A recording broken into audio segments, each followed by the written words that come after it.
after a 33-year leave of absence from his alma mater, I am pleased to present to you Dr. William Gates.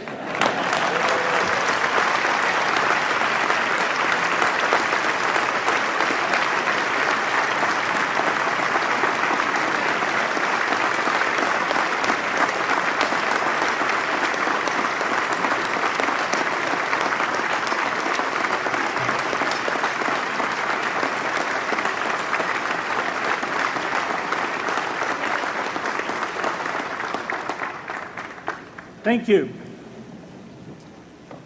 President Bach, former President Rudenstein, incoming President Faust, members of the Harvard Corporation and the Board of Overseers, members of the faculty, parents, and especially the graduates.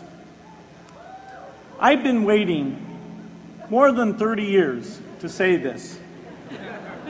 Dad, I always told you I'd come back and get my degree.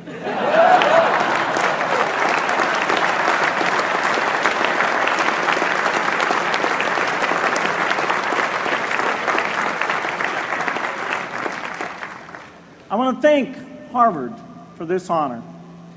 I'll be changing my job next year, and it will be nice to finally have a college degree on my resume.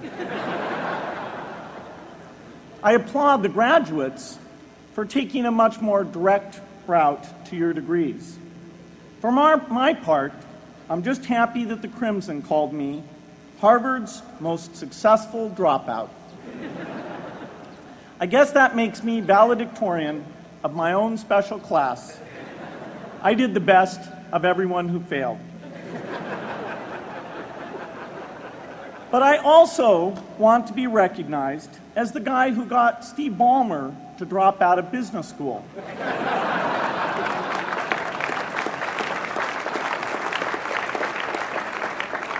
I'm a bad influence. That's why I was invited to speak at your graduation. If I'd spoken at your orientation, fewer of you might be here today.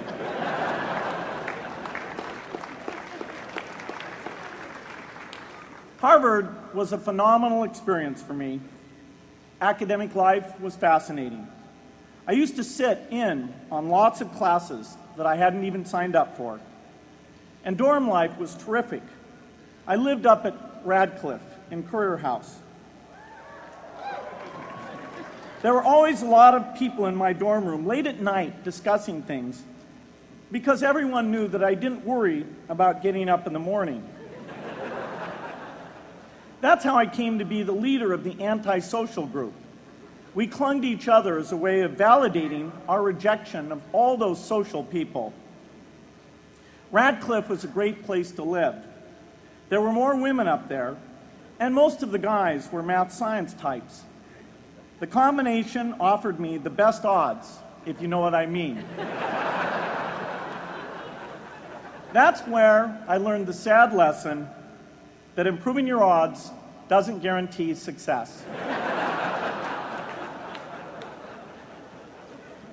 One of my biggest memories of Harvard came in January 1975 when I made a call from Currier House to a company in Albuquerque, New Mexico that had begun making the world's first personal computer. I offered to sell them software. I worried they would realize I was just a student in a dorm and hang up on me. Instead, they said, "We're not quite ready. Come see us in a month," which was a good thing because we hadn't written the software yet. From that moment, I worked day and night on the extra credit project that marked the end of my college education and the beginning of a remarkable journey with Microsoft.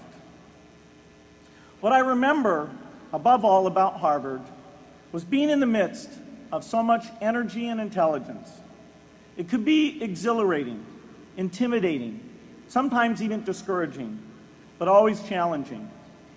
It was an amazing privilege, and though I left early, I was transformed by my years at Harvard, the friendships I made, and the ideas I worked on.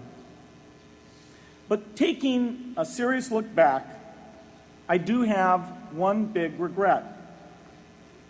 I left Harvard with no real awareness of the awful inequities in the world, the appalling disparities of health and wealth and opportunity that condemn millions of people to lives of despair.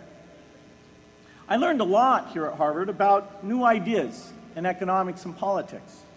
I got great exposure to the advances being made in the sciences.